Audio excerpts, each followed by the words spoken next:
नमस्कार, DD news पर आप देख रहे हैं। इस वक्त मैं हूं लालचंद्र सिंह। अगले 1 घंटे में हम देखेंगे ऐसी खबरें जिन पर चर्चा जरूरी है। ये चर्चा हम करेंगे अपने संवाददाताओं के साथ, अपने खास मेहमानों के साथ।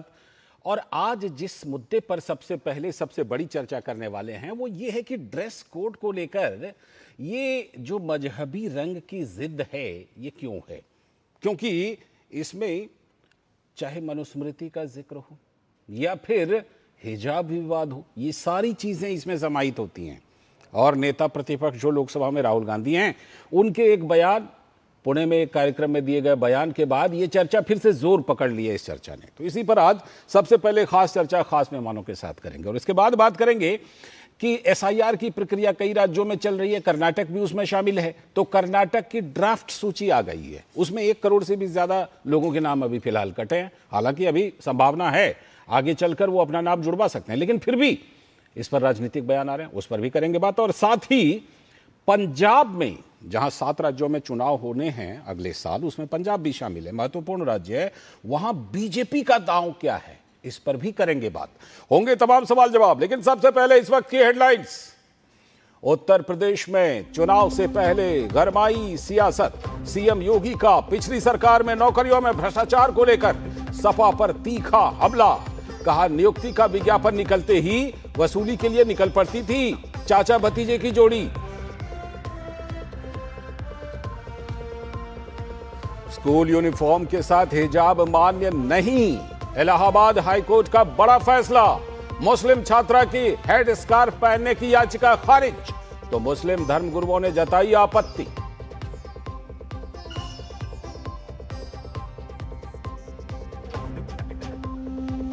केंद्रीय गृह मंत्री अमित शाह की अध्यक्षता में 2 दिवसीय 9वें राष्ट्रीय सुरक्षा रणनीति सम्मेलन का आयोजन। देश की आंतरिक और बाहरी सुरक्षा को और अधिक सुदृढ़ तथा चाक चौबंद बनाना है इसका उद्देश्य। आज हवाई हमलों से निपटने समेत इंफॉर्मेशन वॉरफेयर की रणनीति पर चर्चा।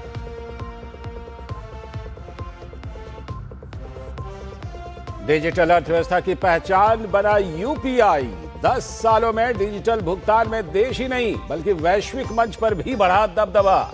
लेन देन में करीब 13,000 गुने की बढ़ोतरी। तो पीएम मोदी की देशवासियों से अपने अनुभव साझा करने की अपील।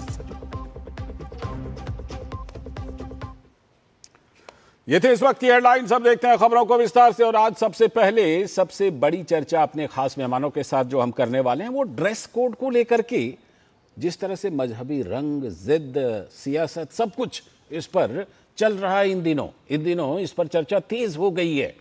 कुछ अदालत के भी फैसले आए हैं। पहले आपको पूरी रिपोर्ट दिखाते हैं। पिंजरा तोड़ो और पहचान बनाने की सलाह सबके लिए बराबर होनी चाहिए ना। सुनिए, पहले पूरी रिपोर्ट देखिए। कर्नाटक के हुबली के बाद प्रयागराज के एक निजी स्कूल में यूनिफॉर्म के साथ हिजाब पहनने की अनुमति का मामला उत्तर प्रदेश में चर्चा का विषय बन गया है। दरअसल एक मुस्लिम छात्रा की याचिका पर इलाहाबाद हाईकोर्ट ने कहा है कि किसी भी शिक्षण संस्थान की निर्धारित यूनिफॉर्म में छात्र छात्रा अपनी व्यक्तिगत पसंद के आधार पर बदलाव करने का अधिकार नहीं मांग सकता। इलाहाबाद हाईकोर्ट ने यह भी साफ कर दिया है कि हिजाब इस्लाम का जरूरी हिस्सा नहीं है। हाईकोर्ट ने यह फैसला दरअसल एक मुस्लिम लड़की की याचिका को खारिज करते हुए दिया, जिसमें उसने अपनी स्कूल की यूनिफॉर्म के साथ हिजाब पहनने की इजाजत मांगी थी। तो अदालत ने कहा कि वो ये साबित करने के लिए सबूत पेश नहीं कर पाई कि हिजाब पहनना इस्लाम की एक जरूरी प्रथा है। ऐसा ही फैसला 2022 में कर्नाटक हाईकोर्ट ने भी सुनाया था।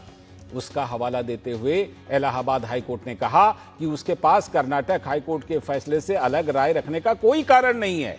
उस फैसले में कर्नाटक हाईकोर्ट ने भी कहा था कि हिजाब पहनना इस्लाम धर्म में कोई जरूरी प्रथा नहीं है।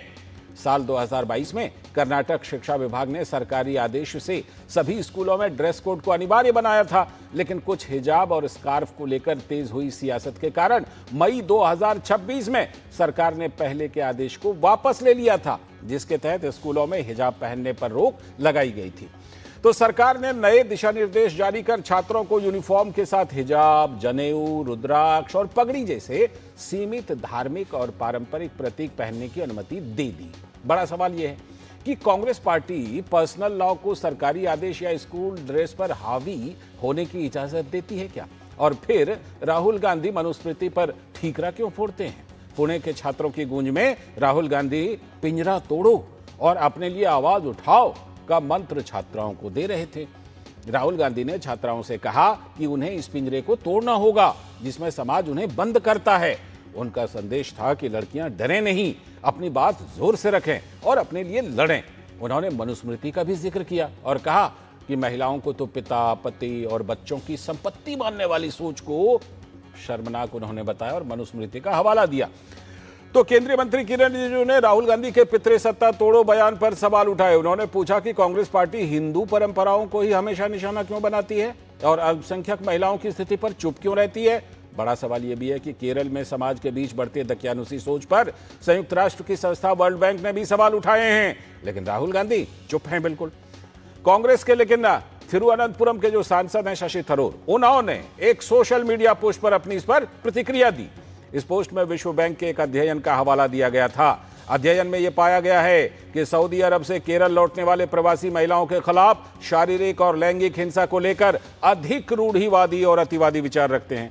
थरूर ने इन रिपोर्टों को परेशान करने वाला भी बताया है। उन्होंने कहा कि केरल लंबे समय से इस्लाम के एक उदार और प्रगतिशील पालन का केंद्र रहा है, जो राज्य में प्रचलित सहअस्तित्व और सांप्रदायिक सद्भाव के साथ पूरी तरह से मेल भी खाता है। प्रगतिशील समाज में पिंजरा तोड़ो और आवाज उठाओ का नारा राहुल गांधी के लिए उचित तभी होता है जब वो बात सभी के लिए कहते, लेकिन सिर्फ एक आस्था और विश्वास को गलत कोट करके उन्हें उपदेश देने लगेंगे तो माना जाएगा कि उनकी सोच दुर्भावना से भरी हुई है।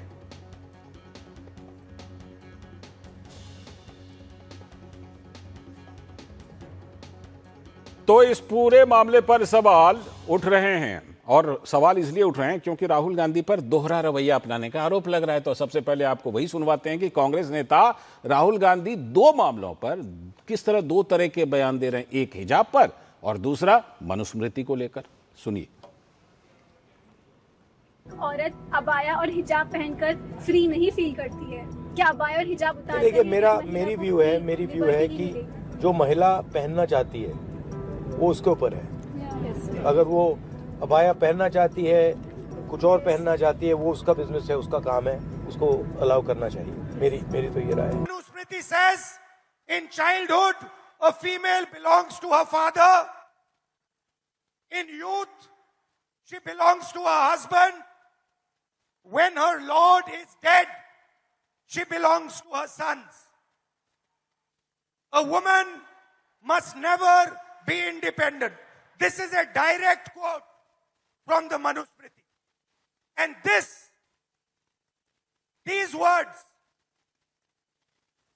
are a shame because these words should never ever have been spoken. तो आपने ये दोनों उनकी बातें सुन ली। उसमें एक तरफ उनका एक तरह का बयान होता है, दूसरी तरफ दूसरी तरह का। तो सवाल उठ रहे हैं।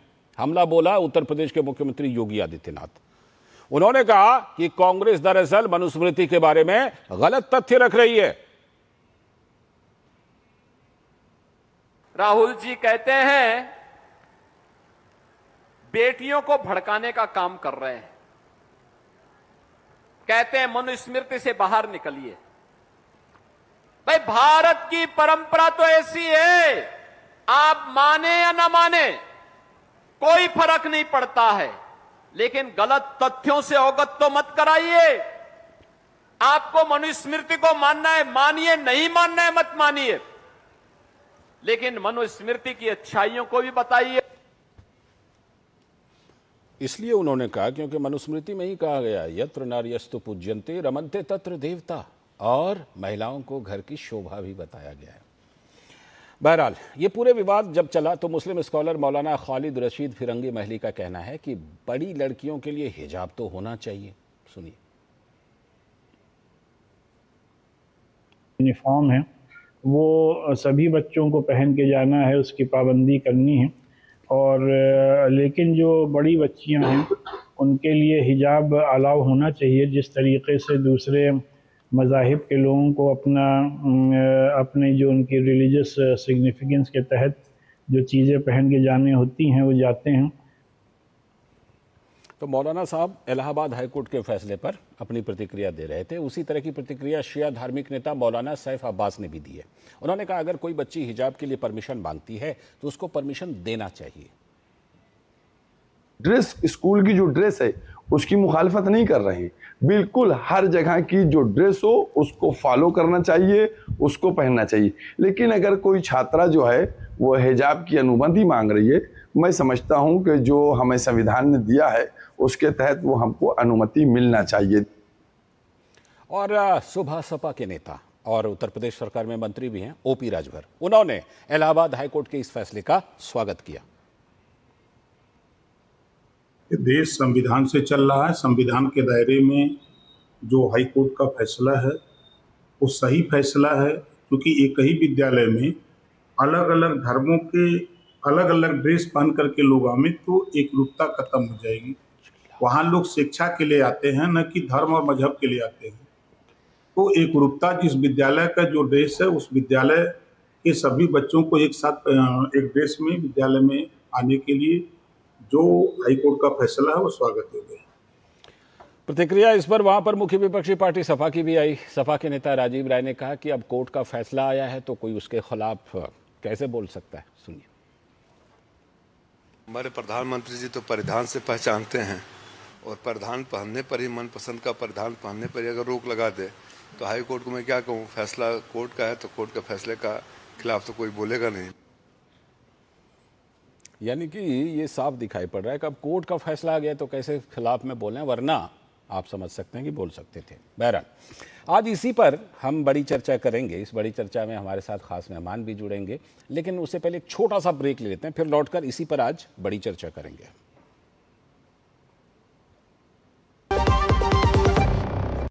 जरा सोच के देखिए, आपके पास कुछ ऐसा है जो आपकी दुनिया बदल सकता है। जानते हैं क्या?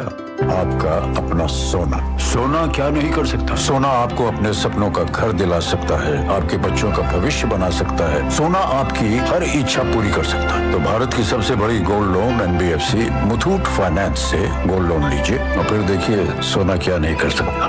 मुथूट फाइनेंस, जहाँ विश्वास ही परंपरा है। कॉल कीजिए 1-800-313-1212। गाँव में कहीं भी मिल जाता है ये, छुट्टे की झंझट को हर लेता है ये मेरा UPI। दीदी से दादी तक हर कोई इसका फैन, कैश के बिना ही सब घूम लेते देश। ये मेरा UPI। UPI के 10 साल डिजिटल, आत्मनिर्भर, बेफिक्र।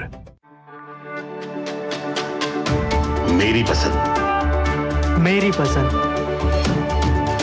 मेरी पसंद, मेरी पसंद, हमारी पसंद, हम सबकी पसंद। मजबूत देश का मजबूत सरिया हो गया स्टील। स्वागत है ब्रेक के बाद। आप देख रहे हैं DD न्यूज़ पर इस वक्त, और जैसा ब्रेक पर जाने से पहले बताया था कि आज जो हम खास चर्चा करने वाले हैं वो उसी पर कि ड्रेस कोड को लेकर के जो इलाहाबाद हाई कोर्ट का फैसला आया और जो महिलाओं की आज़ादी और ड्रेस कोड को लेकर इन दिनों बहस छिड़ी हुई है। वैसे तो बहस चलती रहती है, लेकिन इन दिनों इस बहस पर ज़्यादा चर्चा इस बात पर हो रही है। इसी पर बात करने के लिए आज हमारे साथ प्रशांत उमराव जी, भारतीय जनता पार्टी के प्रवक्ता, और साथ में दुष्यंत नागर जी, राजनीतिक विश्लेषक, मजबूती से बातें रखने वाले कांग्रेस के पक्ष में। प्रशांत जी स्वागत, और दुष्यंत जी आपका भी बहुत बहुत स्वागत। और इस पूरी चर्चा में हमारा सहयोग देने के लिए, मार्गदर्शन करने के लिए हमारे सलाहकार संपादक विनोद मिश्र जी भी यहीं पर स्टूडियो में मौजूद हैं। सीधे पहले विनोद जी के पास चलते हैं। विनोद जी, वैसे तो देखिए ये चर्चा ऐसी है ना कि इस पर चलती रहती है समय समय पर, ठीक है, और मुझे लगता है कि जब कभी कोई मुद्दा तलाशनी हो तो जो पुस्तक कहीं प्रचलन में नहीं है उसका उदाहरण लेकर के आया जाता है, प्रायः महिलाओं के लिए, महिलाओं के संदर्भ में, या कई बार समाज के कुछ वर्गों को लेकर के। इसकी शुरुआत दरअसल शनिवार से होती है इधर हाल में, जब पुणे में राहुल गांधी जी ने एक प्रोग्राम किया, और प्रोग्राम करके मतलब वो तस्वीरें भी दिलचस्प हैं। मनुस्मृति को एक तो कोट कर रहे हैं, उसमें संरक्षण को अधीन कह करके पेश कर रहे हैं, फिर मनुस्मृति में जो महिलाओं को के लिए जो अच्छी बातें कही गई उसको छुपा जाते हैं, और फिर वहीं पर जो तस्वीर कहते हैं, एक तस्वीर 1000 शब्द बोलती है, उसी मंच पर एक मुस्लिम बेटी भी है जो बिल्कुल पूरी तरह से उसमें है, हिजाब में है। उससे कुछ ज़्यादा ही सवाल उठ रहे हैं कि क्या सेलेक्टिव टारगेट कर रहे हैं राहुल गांधी? विनोद जी, राहुल गांधी के क्या कर रहे हैं ये बात तो राहुल गांधी जाने, लेकिन एक इम्पॉर्टेंट चीज़ ये है, समाज में देखें, देश के और राजनीति में देखें कि इन दिनों एक ये चलन है, इसको आप प्रैक्टिस कह सकते हैं कि आप प्रोग्रेसिव तभी कहलाएंगे जब आप हिंदू धर्म ग्रंथों को, हिंदू ऋषि मुनियों को, हिंदू परंपरा को, सनातन परंपरा को आप खूब गाली देंगे, आप उसको एक तरह से रूढ़िवाद में जोड़ देंगे तो आपको माना जाएगा कि आप प्रोग्रेसिव हैं। और ये जो सो कॉल्ड लेफ्ट लिबरल की एक इंटेलेक्चुअलिटी कवर्ड है जी, जो वो लगता है कि भारत के बारे में और भारत के विधि विधान को लेके और भारत के सृष्टि निर्माण के लेके वो सारे लेफ्ट के बुद्धिजीवी और जो लिबरल लोग हैं वो सारे उन्हीं के हाथ में है। भारत की ज्ञान परंपरा को जिस तरह से नकारने की एक सिलसिला है अंग्रेजों से लेके और अब तक कांग्रेस के इन 50 वर्षों में, ये इसी की ये परिणति है कि आप पूरी तरह से एक भारत की जो हजारों हजार साल की परंपरा है उसको आप झूठा, उसको आप रूढ़ी, उसको आप एक तरह से ये बता दीजिए लोगों के मन में कि वो शायद सनातन से ही घृणा करने लगे। अब सवाल ये है, क्या इलाहाबाद हाई कोर्ट का ये फैसला जो कल का है, जो इलाहाबाद हाई कोर्ट ने एक मुस्लिम लड़की के स्कूल में हिजाब पहनने की इजाजत को लेके आना और उसके बाद कोर्ट का ये कहना कि क्या ये कहीं इस्लाम में हिजाब की एक धर्म से जुड़ा हुआ मामला है, अगर ऐसा नहीं है तो ये पेटिशनर इस मामले को लेके क्यों जिद कर रही है? बिल्कुल ठीक है। तो अब सवाल है कि क्या ये मनुस्मृति में है कि आप किसी लड़की को हिजाब से ढक दो? आप उसकी चर्चा नहीं करेंगे। आप राहुल गांधी का भी 2 बाइट सुनाया था, कुछ मुस्लिम लड़कियां अगर हिजाब और स्कार्फ को लेके बात करती है तो कह रहे हैं कि वो सबका अपना अपना पसंद है, कोई क्या पहनना चाह रहा है, लेकिन दूसरे मजहब में आके आप सलाह देते हैं कि पिंजरा तोड़ दो और अपनी आवाज बुलंद करो। तो ये पिंजरा तोड़ने का जो प्रतिपक्ष के नेता राहुल गांधी का आह्वान है देश की लड़कियों का, वो देश की आधी आबादी में तो आधे से ज्यादा तो अब मुस्लिम महिलाएं भी है, उनके लिए भी पिंजरा कब टूटेगा? बिल्कुल। उनके लिए पिंजरा तोड़ने की बात जब आती है तो प्रधानमंत्री नरेंद्र मोदी आते हैं जो ट्रिपल तलाक से लेके और वो जितने भी विसंगतियां हैं समाज में उसको देने के लिए यूसीसी का अभी कितने बीजेपी स्टेट में आए हैं, ये कम उम्र के लड़कियों की शादी पे रोक है, अभी हलाला जैसे चीजों की जो विसंगतियां हैं उनके बारे में चर्चा हो रही है।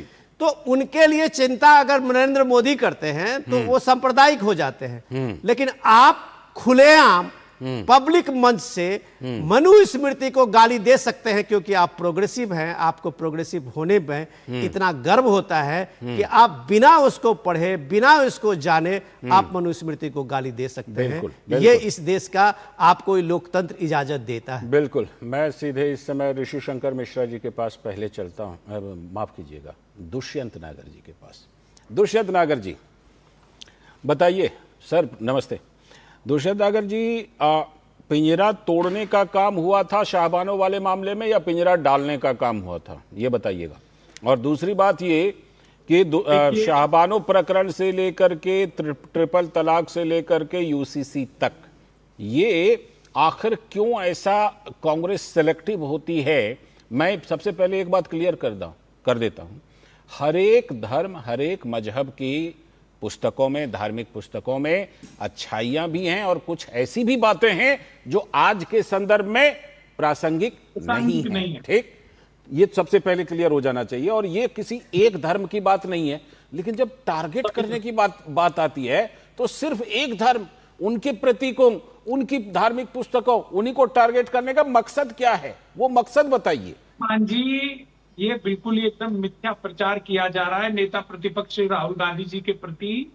उनका किसी धर्म, मजहब अथवा संप्रदाय को टारगेट करने का, उसको लक्ष्य करके कुछ कहने का कोई उनका तात्पर्य नहीं है। और वहीं मैं अगर बताऊं आपको, सनातन धर्म को, महान वैदिक सनातन धर्म को अगर अपमानित करने का काम किया है तो वो बीजेपी के कार्यकर्ताओं ने सर्वाधिक किया है। अच्छा। हमारे सनातन धर्म के जो प्रतीक हैं वो सबसे प्राचीन और सबसे प्रतिष्ठित पीठ जो है वो शंकराचार्य जी की है, शंकराचार्य जी के बारे में इन्होंने क्या क्या नहीं कहा, मैं इनसे जवाब चाहूंगा। कौन से वाले शंकराचार्य? दूसरी बात मैं कहना चाहता हूं, देखिए आज संविधान है, संविधान के अनुसार हम चलते हैं। समय समय पे प्रत्येक काल में भारत जो है ऋषि मनीषी बुद्धिमान विद्वान लोगों की भूमि रहा है। यहाँ एक से एक बड़े व्यक्ति हुए, महान कवि कालिदास हुए, ऋषि पाराशर हुए, ऋषि जैमिनी हुए, ऋषि कृष्ण द्वैपायन व्यास हुए, इसी प्रकार मनु महाराज हुए। सबने अपने अपने काल देश के अनुसार अपनी अपनी नियमों की व्याख्या करी। आज संविधान डॉक्टर बाबा साहब भीमराव अंबेडकर और संविधान सभा के द्वारा बनाया रचित संविधान चल रहा है, तो आज संविधान पे बात करना चाहिए था ना सर। सर बात जो है, जो जिस संविधान का हम आप सर एक मिनट, खाली एक लाइन सर, जिस संविधान का पालन हम और आप करते हैं, ठीक, उस पर बात होनी चाहिए, या अगर पर्सनल लॉ प्रैक्टिस में है तो उस पर बात होनी चाहिए। मनुस्मृति कहां प्रैक्टिस में है जो उसको जबरदस्ती लेकर के आ जाते हैं? देखिए बिल्कुल भी मनुस्मृति के विषय में पहले भी पार्टी कई बार स्पष्ट कर चुकी है। मनुस्मृति के विरोध से कोई लेना देना नहीं है। मनुस्मृति अन्य धार्मिक ग्रंथ, चाहे वो सनातन वैदिक धर्म के हों, जैन धर्म के हों, बौद्ध धर्म के हों, इस्लाम के हों, कांग्रेस पार्टी सबका सम्मान करती है। कांग्रेस पार्टी के तो मूल में यही है, हमारी तो जड़ यहाँ से शुरू होती है कि हिंदू मुस्लिम सिख ईसाई आपस में सम्मान सबका करती है, लेकिन जब टारगेट करना होता है तो बस एक को करती है। किसी को नहीं किया। आप नेता प्रतिपक्ष के उस वक्तव्य का ढंग से विश्लेषण करिए।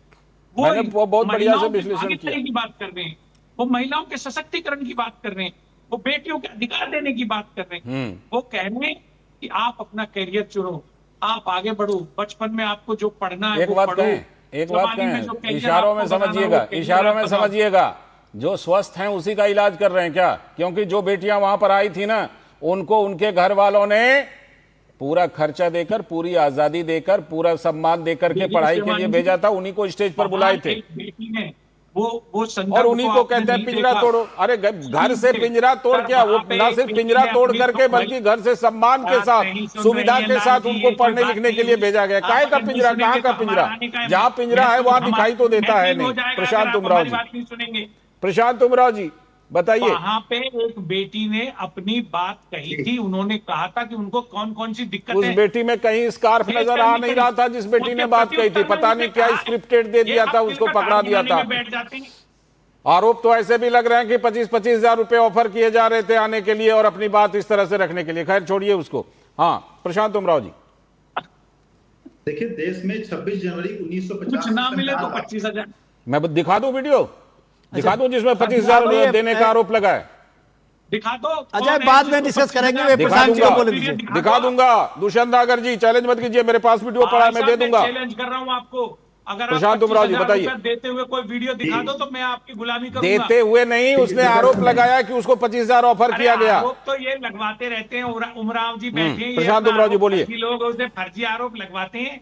अब रुकिए, प्रशांत जी को, प्रशांत जी की बात सुनिए। प्रशांत जी बताइए, क्या मतलब ये कह रहे हैं कि भाई जब अपमान करने की बारी होती है तो भाजपा अपमान करती है, हमने तो अपमान किया नहीं इस पूरे संदर्भ में। इस सिस्टम इनका बहुत खतरनाक है। जी सुनिए राहुल जी भी हमारे स्टार प्रचारक हैं।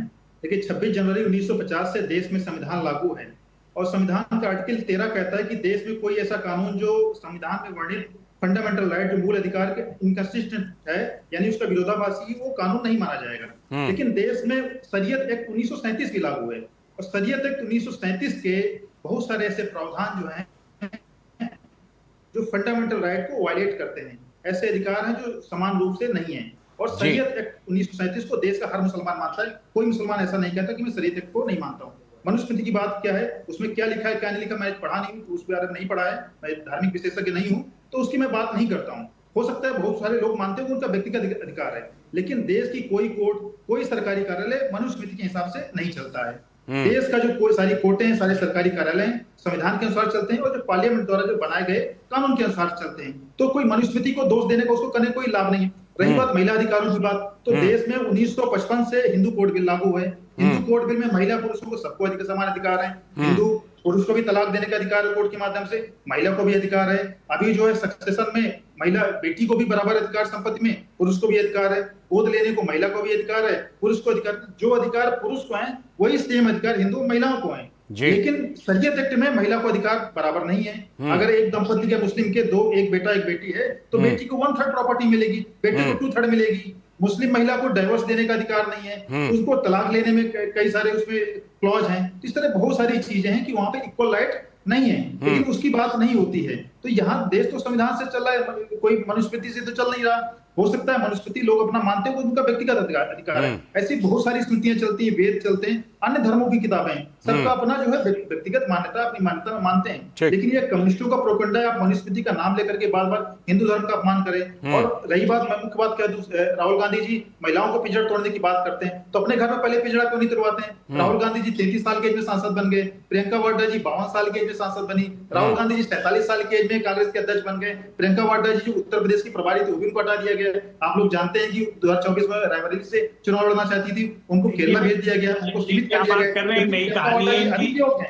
और नहीं, बात जो वो कह रहे हैं उसमें कुछ तो चीजें हैं। दुष्यंत नागर जी, 4 राज्यों में कांग्रेस की सरकारें हैं, 4 राज्यों में कांग्रेस की सरकार है, कहीं पर महिला मुख्यमंत्री नहीं है, और मंत्रिमंडल में कितना प्रतिनिधित्व है बताइए? बनेगी। आने वाले राज्यों के चुनाव में महिला मुख्यमंत्री भी देखने को मिलेगा आपको। और मतलब अब नए राज्य में सरकार बनेगी तब महिला मुख्यमंत्री देंगे? मैं दे रहा हूं आपको नागर साहब, मैं दे रहा हूं। अभी सुनिए, रुकिए, विनोद जी कुछ कह रहे हैं, रुकिए, आप ही के लिए दे रहा हूं, आप ही के लिए दे रहा हूं सर। रुकिए, तथ्य को मत झुठलाइए। आप ही के लिए राज्यों में कई महिला मुख्यमंत्री नहीं है। मैं आप ही के लिए मसाला दे रहा हूं। अभी सुनिए, मसाला ले लीजिए, मसाला सुनिए, मैं कह रहा हूं। अभी केरल के बारे में एक वर्ल्ड बैंक की एक रिपोर्ट आई थी, शशि थरूर ने जिस पर प्रतिक्रिया दी। वर्ल्ड बैंक की रिपोर्ट है, यूनाइटेड नेशन की संस्था है। अब आप देखिए कि वर्ल्ड बैंक ने चिंता जताई है कि सऊदी से और गल्फ में गए हुए जो केरल के कामगार हैं, मजदूर हैं, लोग हैं जो जाते हैं वहां और काम करके आए। केरल में ऐसे बहुत लोगों की तादाद है, बड़ी तादाद है जो गल्फ में काम करते हैं। काम करना तो दूर, लेकिन वो काम करके केरल से जब वो वापस आते हैं सऊदी से और गल्फ कंट्री से, तो पूरे रूढ़िवादी जो लागू करते हैं, वो कंजर्वेटिव अपना पूरी चीजें समाज पे थोप रहे हैं, अपने घर की महिलाओं पे थोप रहे हैं, अपने उन सारे लोगों पे थोप रहे हैं। इससे विसंगतियां हो रही है समाज में। तो शशि थरूर ने इस पे चिंता जाहिर की है। राहुल गांधी शशि थरूर एक मानते हैं कि केरल की परंपरा में एक जो प्रोग्रेसिव सोच है, मुस्लिम हो या हिंदू हो, सारे लिखे पढ़े लिखे महिलाएं वहां रही है। तो वो कह रहे हैं कि ये जो काम का, अब एक बार सुन लीजिए, आप तर्कों के साथ बात कीजिए, मैं आप ही को दे रहा हूं। अगर राहुल गांधी केरल के सांसद रहे हैं, प्रियंका वाड्रा जी उसी जगह पे हैं, वायनाड से हैं, केरल में उनकी सरकार है, तो क्या राहुल गांधी कभी पिंजरा तोड़ने के लिए केरल में जाएंगे? और वर्ल्ड बैंक ने जो चिंता जाहिर की है कि भाई ये सारे रूढ़िवादी सोच, जो कंजर्वेटिव सोच लेके आए हो आप सऊदी से या गल्फ के कंट्री से, और यहां आप उनके अपने घर के परिवार की महिलाओं और बच्चियों पर जो आप थोप रहे हैं, वो समाज में विसंगतियां ला रही है जी। वो प्रॉब्लम हो रहा है वहां पे। क्या राहुल गांधी पिंजरा तोड़ने जाएंगे वहां? वही प्रतिक्रिया हम लेकिन आप ये देखिए, यही चीज मैं आपको कह रहा हूं कि यही चीज मैं कह रहा हूं कि नैरेटिव जो है राहुल गांधी का, वो उधार का नैरेटिव है। वो उधार के नैरेटिव जो लेते हैं अपने कम्युनिस्ट मित्रों से, और वो लेफ्ट का जो ये बुद्धिजीवी सोच लेके वो मनुस्मृति को लेके खड़े होते हैं। एक बार वो मनुस्मृति देख ले, ठीक, जिस धर्म की बात आप करते हैं उसकी पैदाइश भी नहीं हुई थी तब से मनुस्मृति है, मनु है। और भारत के क्या कहा, दुनिया की सभ्यता में, आप एक बार सुनिए तो सही, दुनिया की सभ्यता में सामाजिक के बात के लिए, सामाजिक और परिवार के दृष्टिकोण के लिए पहला अगर कोई नियम है तो मनुस्मृति है। आप एक मिनट इसका जवाब दीजिए, जवाब दीजिएगा। मैं एक ही बात कह रहा हूं, बिल्कुल आपको मनुस्मृति को कोट करने में जो भी चीजें आपने कोट की, क्या आपने किसी हिंदुस्तान के अलावा किसी धर्म में ऐसी व्याख्या आपने सुनी कि जिसमें लड़का और लड़की को समान अधिकार दिया गया है? क्या आपने किसी भी स्मृति में इस तरह की व्याख्या सुनी जिसमें लड़कियों की उम्र बताई गई है कि इससे कम उम्र की बच्चियों की शादी नहीं होनी चाहिए? क्या आपने किसी मजहब में इस तरह की व्याख्या सुनी कि महिलाओं का की जो संरक्षण है उसकी प्रायोरिटी राजा किस तरह से दे, न्याय उसकी किस तरह से करे। अरे भाई साहब, जिस धर्म में, जिस स्मृति में इतनी चीजें लिखी गई है, वो आपको नहीं कुछ लगा, उसमें कहीं चीज दिखा, आपको पिंजरा देखा और आपको लगा कि इसके पिंजरे से लोगों को। लेकिन ये पिंजरा जो दिखा दुष्यंत नागर जी, कहीं इसलिए तो नहीं देखा क्योंकि ये संसद में महिला के लिए आरक्षण बिल का समर्थन नहीं करने का कांग्रेस पर आरोप लगा। 4 राज्यों में कांग्रेस की सरकार है, कहीं महिला मुख्यमंत्री है नहीं, उसके बाद कहीं पर कैबिनेट में वैसा प्रतिनिधित्व है नहीं, तो क्या ध्यान भटकाने के लिए ये लेकर के आ गए नैरेटिव राहुल गांधी मनुस्मृति का खामखा? देखिए पहले तो मैं विनोद जी आपको बता दूं कि मनुस्मृति तो महर्षि मनु अकेले एक ऋषि ने लिखी थी।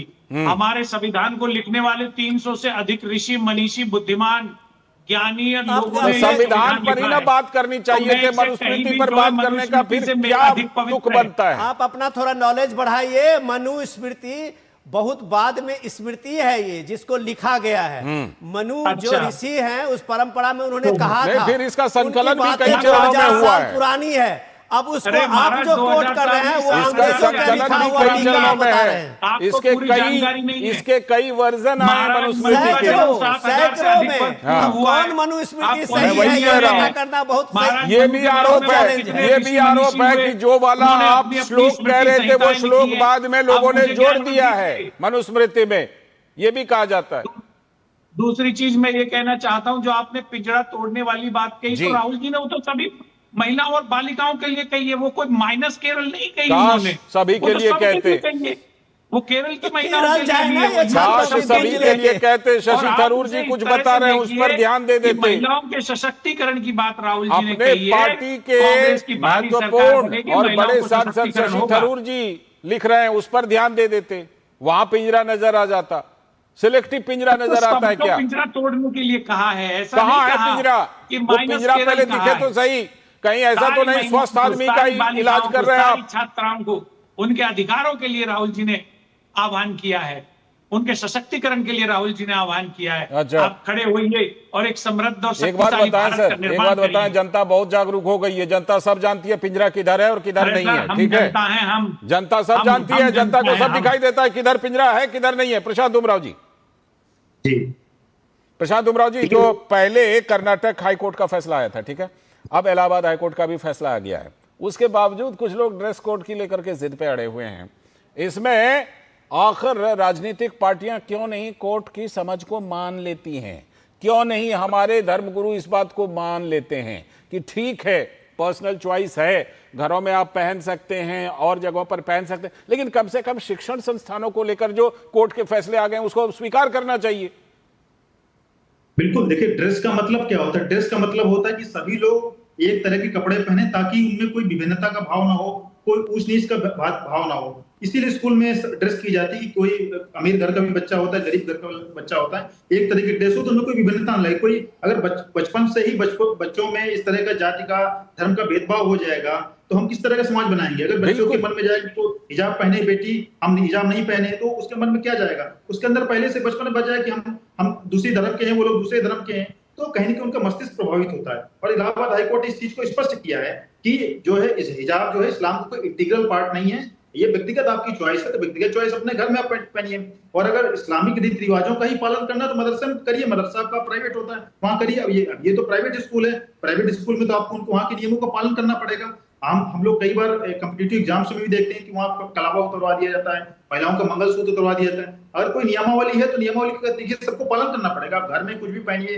कुछ भी खाइए, कुछ भी बात करिए, उसके लिए स्वतंत्र है। लेकिन जब आप सार्वजनिक स्थानों में जाते हैं तो सार्वजनिक स्थानों में तो उस जगह के जो नियम होंगे उन नियमों को आपको पालन करना पड़ेगा। इसमें कोई विरोध वाली तो बात है नहीं। ठीक, मैं भी यही कह रहा था कि एक निजी जिंदगी होती है, एक सार्वजनिक जिंदगी होती है, ठीक है? कई देशों ने, मैं बता दूं आपको, कई देशों ने सार्वजनिक जगहों पर इस तरह के चेहरे को कवर करने पर रोक लगाई है। एक निजी जिंदगी है, एक सार्वजनिक जिंदगी। आप निजी जिंदगी में जो मन हो पहनिए, जो मन में हो खाइए पीजिए, लेकिन जब आप सार्वजनिक जगहों पर जाते हैं, जब आप ऐसी जगहों पर जाते हैं जहां ड्रेस कोड है, उसका पालन करने में दिक्कत नहीं होनी चाहिए। अरे लाल जी, इनके पास मुद्दे नहीं है। बोलिए। मुद्दे नहीं है, महंगाई बढ़ रही है, इसलिए ये रोज नई कहानी सुनाते हैं। ईरान अमेरिका के बीच हॉर्मुज स्ट्रेट पर अभी बात बनी नहीं है, उस पर किसी और दिन बात कर लेंगे।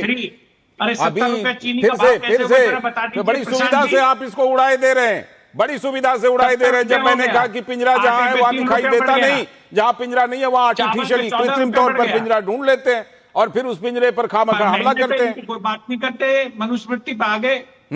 कौन मनुस्मृति? राहुल गांधी जी को बोलना चाहिए था ना पुणे के उस मंच पर मनुस्मृति ना उठाकर महंगाई का मुद्दा उठा लेते। उन्होंने महिलाओं के अधिकारों के ऊपर राहुल गांधी जी को आप सलाह दे दीजिए कि मनुस्मृति का मुद्दा ना उठाए, महंगाई का मुद्दा उठाए, फिर हम महंगाई पर बात करेंगे। युवा वर्ग की नौकरियों पे इनकी जबान बंद हो जाती है मेरे साथी की, ये बोलते ही नहीं। आप बता दीजिए कौन सा विजन है आपकी सरकार के पास? 8 करोड़ से अधिक युवा घूम रहा है बेरोजगार, जो ना पढ़ रहा है ना नौकरी कर रहा है। ले आइए सारा डेटा, महंगाई वाला ले आइए, गरीबी वाला ले आइए, बेरोजगारी वाला ले आइए, लेकिन ये पिंजरा पर अब मत बोलिएगा। हम पिंजरा पे बोलेंगे। कहां बोल रहे हैं? हम पिंजरा तोड़ेंगे। शशि थरूर जी ने पिंजरा दिखाया, तोड़िए जाके। हमारी सरकार आएगी, आर्थिक मदद करेंगे।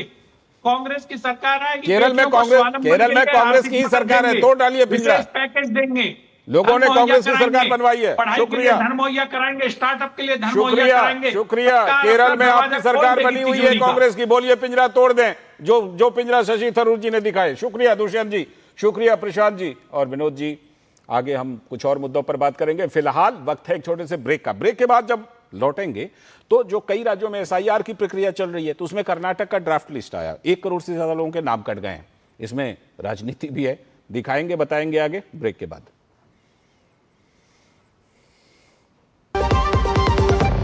हर जीत की शुरुआत होती है छोटे छोटे कदमों से और हर छोटी तैयारी बदल सकती है पूरा नतीजा।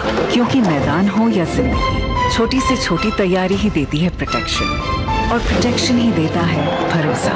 जैसे LIC की बीमा लक्ष्मी, एक खास प्लान सिर्फ महिलाओं के लिए, जहां छोटी बचत दे बड़ी सुरक्षा, ताकि जिंदगी के हर मैदान में आप रहे हर पल के लिए रेडी। LIC बीमा लक्ष्मी, रखे हर पल के लिए रेडी। जब धरती चीर कर निकलता है लोहे का पत्थर और मिलता है मोंगिया के जोश से, फिर तपता है, पिघलता है और बनता है फौलाद। अब होता है सरिया सारी खूबियों के साथ। मोंगिया स्टील, मजबूत देश का मजबूत सरिया। सोना उठना UPI UPI, खाना पीना UPI UPI, हंसना गाना UPI UPI, रूठना मनाना UPI UPI। बैठे बैठे खड़े खड़े बिना हिले यूं ही पड़े पड़े इंडिया कर लेता UPI UPI। UPI के 10 साल डिजिटल, आत्मनिर्भर, बेफिक्र। स्वागत ब्रेक के बाद, आप देख रहे हैं DD न्यूज पर इस वक्त। और जैसा कि ब्रेक पर जाने से पहले बताया, अब हम बात करेंगे कि जो SIR की प्रक्रिया चल रही है, तो पिछली बार आपने सबसे ज्यादा खबरें कहां से सुनी? पश्चिम बंगाल से। इस बार ये सबसे ज्यादा विवाद, सबसे ज्यादा खबरें कर्नाटक से आ रही हैं। कर्नाटक में ड्राफ्ट लिस्ट जारी हुई है, तो उस पर राजनीतिक घमासान चल निकला है। राजनीतिक घमासान पहले से भी इस पर चल रहा था, अब और बढ़ गया है। पहले रिपोर्ट देखिए। कर्नाटक के मुख्य निर्वाचन अधिकारी ने सोमवार को SIR 2026 के तहत ड्राफ्ट वोटर लिस्ट जारी कर दी। तो 27 अक्टूबर को वोटर लिस्ट के फाइनल प्रकाशन से पहले 43 लाख से ज्यादा वोटरों को सत्यापन के लिए नोटिस भेजे जाएंगे। यह ड्राफ्ट सूची जो है वो राज्य भर में बूथ लेवल अधिकारियों द्वारा घर घर जाकर किए गए सत्यापन के जरिए 30 जून से 17 अगस्त तक का जो कार्यक्रम चला, उसके बीच चली गिनती की प्रक्रिया पूरी होने के बाद यह ड्राफ्ट लिस्ट जारी की गई है। तो कर्नाटक में हुई SIR के तहत सोमवार को प्रारंभिक मतदाता सूची प्रकाशित होने पर 1 करोड़ 7 लाख से भी अधिक नाम हटाए गए हैं फिलहाल। तो अब मतदाताओं की संख्या घटकर रह गई है 4.46 करोड़। तो गायब हुए नामों में बड़ी संख्या जो है वो अनुपस्थित, स्थानांतरित, दोहराव, मृत और अन्य, जिसको कि ASDDO कहते हैं, उसके रूप में चिन्हित की गई थी। आंकड़ों की घोषणा करते हुए कर्नाटक के मुख्य निर्वाचन अधिकारी V अंबुकुमार ने बताया कि मतदाता सूची में 2.22 करोड़ से भी अधिक पुरुष, 2.24 करोड़ महिलाएं और 2,871 अन्य शामिल हैं। मुख्य निर्वाचन अधिकारी ने कहा कि अधिक ASDDO संख्या वाले क्षेत्रों में एक विशेष अभियान आगे चलाया जाएगा, जहां मतदाताओं को फॉर्म 6 भरने में सहायता की जाएगी ताकि नाम जुड़ जाए। यदि किसी पात्र मतदाता का नाम प्रकाशित ड्राफ्ट में नहीं है, तो वो 23 सितंबर तक दावा कर सकता है और आपत्तियां दर्ज करा सकता है। और दावों और आपत्तियों के निपटारे के बाद अंतिम मतदाता सूची 27 अक्टूबर को प्रकाशित कर दी जाएगी। तो जिन मतदाताओं के गणना फॉर्म में तार्किक विसंगतियां थी या जिनका मिलान नहीं हो सका, उन्हें 43.81 लाख नोटिस जारी किए जाएंगे। ऐसी नोटिस तब भी जारी की जा सकती है यदि किसी मतदाता के खिलाफ शिकायत दर्ज की गई हो या यदि निर्वाचक पंजीकरण अधिकारी यानी ईआरओ को यह संदेह हो कि कोई मतदाता अपात्र है, फिर भी नाम जुड़ गया। कर्नाटक में एसआईआर को लेकर इसके विरोध में कांग्रेस के कई नेता और राज्य सरकार के मंत्री बयान दे भी चुके हैं और पूरी प्रक्रिया को दरअसल नाम काटने वाली प्रक्रिया बता चुके हैं। लेकिन उससे पहले मुख्यमंत्री डीके शिव कुमार ने लोगों से इस प्रक्रिया में शामिल होने की अपील की थी और एक तरह से धमकी भी दी थी कि अगर आप इसमें शामिल नहीं होते तो आपका राज्य की कल्याणकारी योजनाओं से भी नाम कट जाएगा। तो इसमें प्रतिशत के हिसाब से अगर देखें तो सबसे अधिक नाम राजधानी बेंगलुरु और उसके आसपास पड़ने वाली विधानसभा सीटों से काटे गए, जिसे मोटे तौर पर भारतीय जनता पार्टी का गढ़ माना जाता है। तो प्रतिक्रियाएं, राजनीतिक प्रतिक्रियाएं इस पर आ भी रही हैं। लिस्ट जारी हो गई। अभी भी कांग्रेस के नेता और कर्नाटक सरकार में मंत्री भी हैं प्रियांक खरगे, उन्होंने एसआईआर को चुनाव को प्रभावित करने का एक तरीका बता दिया। SIR process is completely rigged. It is in favor of the ruling dispensation, and more importantly, after the chief election commissioner has got judicial immunity, he is nothing but a mere puppet of the central government. He is doing what he wants, how he wants. He is not bothering. He is not bothered to answer questions about, that the state government has asked. He is not. The EC is turning blind eye to relevant questions posed by civil society and by the government. So it's very clear, their intention is very clear that their popularity is waning and the only way to retain power is fixing the elections. तो कांग्रेस नेताओं के जिस तरह के बयान आए, यहां तक कि मंत्री तक के बयान, तो भाजपा के नेता CN अश्वत्थ नारायण का कहना है कि कर्नाटक सरकार तो चाहती ही नहीं है कि एसआईआर हो। Congress party always it is only into politics. They are not into constructive politics. They are always into just for the sake of destructive politics, politicizing each and every. Now the Congress government itself, the chief minister has made a statement that you want guarantee benefit. Your name should be in SIR. It should be in your electoral roll. If name is not there in the electoral roll, no benefit. अच्छा, report में हमने आपको यह भी बताया कि बेंगलुरु के आसपास के विधानसभा क्षेत्रों के सबसे ज्यादा नाम कटे हैं, फिर भी भाजपा समर्थन कर रही है। भाजपा नेता CT रवि का कहना है कि एसआईआर दरअसल फर्जी और झूठे वोट्स को खत्म करेगा। सही वोट रखना, फर्जी वोट को निकलना। कुछ फर्जी वोट भी परमानेंट रेसिडेंशियल सर्टिफिकेट का उपयोग करके वोटर लिस्ट में शामिल किया है, ऐसा कुछ इंफॉर्मेशन हमारा पास है। इसके लिए BLO और BLA 2 उसके बारे में ध्यान देना। फर्जी वोट है तो, शंकास्पद वोट है तो उसके बारे में कंप्लेंट। सीधे जुड़ते हैं अपनी संवाददाता ज्योति से और हमारे साथ हमारे सलाहकार संपादक विनोद मिश्र जी भी जुड़े हैं। ज्योति, बड़ी दिलचस्प बात है भी। एक तरफ देखिए बेंगलुरु और आसपास की सीटों पर जहां बीजेपी का सबसे मजबूत गढ़ माना जाता है ना, वहां परसेंटेज के मामले में बहुत सारे लोगों के नाम ज्यादा कटे हैं, फिर भी बीजेपी समर्थन कर रही है। और कर्नाटक सरकार के मंत्री कांग्रेस पार्टी अभी तक कह रहे हैं कि ये तो एसआईआर की प्रक्रिया जो है ये नाम काटने की प्रक्रिया है, वो अभी भी विरोध कर रहे हैं। बड़ा ये विचित्र बात है। क्या क्या हाइलाइट्स हैं ड्राफ्ट लिस्ट की? लास्ट जी कल chief electoral officer Anbu Kumar ji ने जो फाइनल ड्राफ्ट लिस्ट उन्होंने रिलीज की, उसमें 1 करोड़ लोगों का मतदाताओं का नाम उससे डिलीट हो चुका है। तो इसमें जो ASDD वो एब्सेंट, शिफ्ट, डुप्लीकेट और डेड एंड अदर्स, इसमें आप देख सकते हैं 12 लाख जो लोग हैं वो उनका मौत हो चुका है और 60 लाख जो लोग हैं उनका वो डुप्लीकेट वोटर थे। मतलब जो ASDD लिस्ट में है और 43 लाख लोगों को नोटिस सर्व कर चुके हैं, उनका शायद मैपिंग नहीं हो चुका होगा। अब यहाँ पे ये है कि अगस्त 24 से सितंबर 23 तक ये एप्लीकेशन डाल सकते हैं, फॉर्म 6 ले सकते हैं। किसी का नाम वहाँ पे नहीं है तो अगर उनका नाम का कोई स्पेलिंग ठीक नहीं है, अगर उनका एड्रेस ठीक नहीं है, उन मतदाताओं को वहाँ पे चांसेस है। और अक्टूबर 27 को लास्ट फाइनल ड्राफ्ट रिलीज करते हैं। उसके अंतर्गत वो जो लोग हैं उनका नाम नहीं है वोटर लिस्ट में, वो एप्लीकेशन डाल सकते हैं। जैसे हमने अभी देखा जो जहाँ पे बैंगलोर में 50%, मोर देन 50% लोगों की वोट वहां पे काट चुकी है। लेकिन कांग्रेस इस बात को यही कहते हैं कि जो एसआईआर प्रोसेस है, जैसे गृह सचिव प्रियांक खड़गे ने कहा, ये मोर देन इंक्लूजन एक्सक्लूजन का प्रोसेस हो रहा है। ऐसा कुछ नहीं है यहाँ पे। ये नहीं है कि 1 करोड़ लोग जो लोग हैं अभी जो ज्योति से संपर्क में कुछ दिक्कत आ रही है, तब तक विनोद जी से बात करते हैं। विनोद जी, बड़ा ये विचित्र नहीं है कि बीजेपी समर्थन कर रही है और कांग्रेस अभी भी विरोध कर रही है, और इस बार जैसे पिछली बार सबसे ज्यादा खबरें और चर्चा कहां से, पश्चिम बंगाल से, इस बार एसआईआर को लेकर सबसे ज्यादा खबरें और चर्चा कर्नाटक से। लाल जी, ये कर्नाटक का जो अभी आप देख रहे हैं एसआईआर के अभी ड्राफ्ट लिस्ट में जितने पॉलिटिक्स हैं, उसके साथ साथ ये भी देखना चाहिए कि कर्नाटक सरकार ने, चाहे वो राहुल गांधी के वोट चोरी वाला जो उनका कैंपेन था उससे सबक लेते हुए, या जो भी आप कह सकते हैं कि कर्नाटक सरकार के आधे से ज़्यादा कर्मचारी सिर्फ इसी काम में लगे हुए थे कि जहां भी जो इलेक्शन कमीशन की डिमांड थी उसमें एसआईआर में 10 जो मांगे गए थे पॉइंट में, तो उनको परमानेंट रेजिडेंट सर्टिफिकेट देने के लिए, कास्ट सर्टिफिकेट देने के लिए गवर्नमेंट ने अपने पूरे मशीनरी को इस तरह से लगा रखा। पीआरसी बनाने में सब लगे। और वो पीआरसी का इतना सहूलियत का ये था कि उनके घर तक वो पहुंचाया जाता। तो डोर टू डोर एक तरह से वो गवर्नमेंट ने ये दिखाया दरिया दिली जी कि सरकार की सुविधा में और जो भी चीजें हो, लेकिन उनके घर तक परमानेंट रेजिडेंट सर्टिफिकेट पहुंचेगा।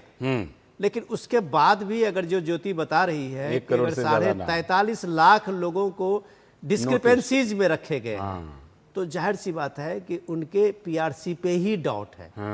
डिस्क्रिपेंसीज का मतलब ही यही है कि आपका मैच नहीं हो पाया है। जो आप परिवार के साथ अपने ताल्लुक दिखाए हैं वो आप तक मैच नहीं करता है। आप किसी एक परिवार के नाम लेके आप चाहते हैं कि वहां परमानेंट रेजिडेंट बन जाए जी, तो वो इस तरह से होता नहीं है। दूसरी बात कि आप 1 करोड़ 7 लाख के आसपास इसमें कटा है नाम, तो आप स्वाभाविक देख लीजिए कि 22 साल के बाद ये कर्नाटक में एसआईआर हो रहा है। तो 22 साल के बाद अगर एसआईआर हो रहा है तो ये कोई ऐसा नहीं है कि ये अजूबा सी चीजें हैं। आपका 65-70 लाख तो बिहार में भी नाम कटे थे, उससे ज्यादा आप देखिए पश्चिम बंगाल में कटे थे, केरल में कटे थे, तमिलनाडु में कटे थे, दिल्ली जैसे छोटे स्टेट में भी आप देखिए 40% अभी एसआईआर में नाम कटने का ये है। तो अब ये सवाल उठता है कि ये प्रक्रिया है, और इस प्रक्रिया के बारे में आप सिर्फ जो ये डाउट प्रियांक खड़गे पैदा कर रहे थे, वो दरअसल वो अपने आलाकमान को खुश कर रहे थे। क्योंकि आपकी राज्य सरकारें करवाई है बॉस, बीएलओ आपका, बीएलए आपका, घर घर आप पीआरसी पहुंचा रहे हैं, उसके बाद भी अगर 1 करोड़ 7 लाख के नाम कटे हैं तो ये रिस्पॉन्सिबिलिटी आपकी सरकार पे फिक्स होती है, ये चुनाव आयोग पे नहीं होता है। ये अलग बात है कि राजनीति करनी है आपको तो एक समुदाय को आप बताते हैं कि ये बीजेपी का ये कैंपेन है नाम काटने का, इसलिए वो नाम काट रही है। बिल्कुल, ये पॉलिटिक्स आप करते रहिए, लेकिन देश में एसआईआर पॉपुलर है, ये बात कम से कम लोगों को अब समझ में आ गई। ना सिर्फ देश में पॉपुलर है बल्कि अदालतों ने समय समय पर बिल्कुल क्लियर दुनिया किया। में पॉपुलर है। रिगन और डोनाल्ड ट्रंप का ये आइडिया उसको सूट किया है, तो ये आप नहीं कह सकते कि यहाँ पे पॉपुलर है, ये अमेरिका में पॉपुलर हो रहा है। ज्योति, एक बात बताइएगा कि सारे, जैसे अभी विनोद जी कह रहे थे कि सारा जोर लगा दिया वो क्या पीआरसी बनवाने में, हाँ, फिर भी ये करीब 44 लाख 44 लाख लोग डिस्क्रिपेंसीज में आ गए। इसमें ज्यादातर वही होंगे जो विनोद जी कह रहे थे जिनके पास जबरदस्ती वो बनवा के दे दिया गया सर्टिफिकेट सरकार के द्वारा।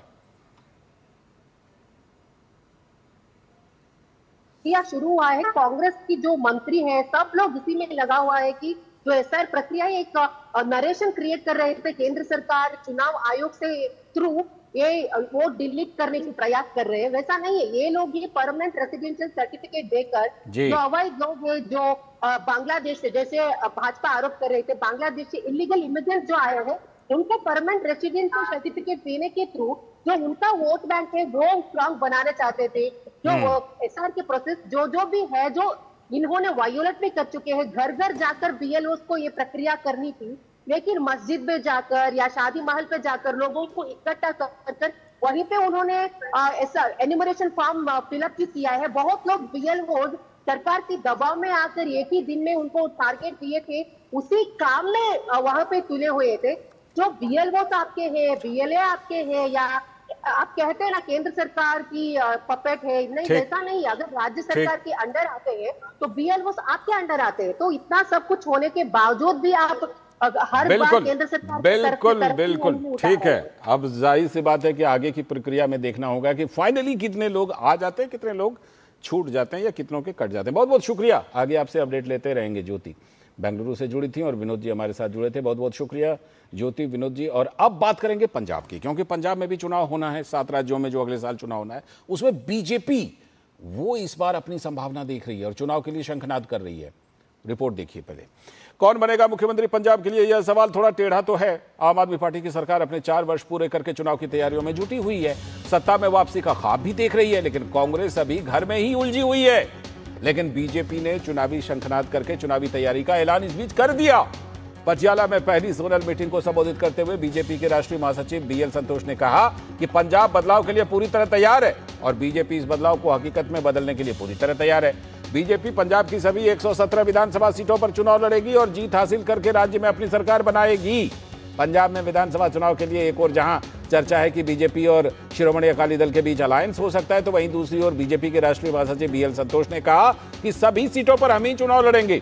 इसके कई राजनीतिक संदेश हो सकते हैं। बीएल संतोष पंजाब के अलग अलग इलाकों में बीजेपी नेताओं और संगठन के पदाधिकारियों के साथ जोनल मीटिंग करके संगठन की गतिविधियों और आने वाले विधानसभा चुनाव की तैयारियों की समीक्षा कर रहे हैं। इन मीटिंग्स में खासतौर पर संगठन को बूथ स्तर तक मजबूत करने पर ध्यान दिलाया गया है। पंजाब में शिरोमणि अकाली दल और बीजेपी के बीच साल 1996 से लेकर 2020 तक अलायंस रहा।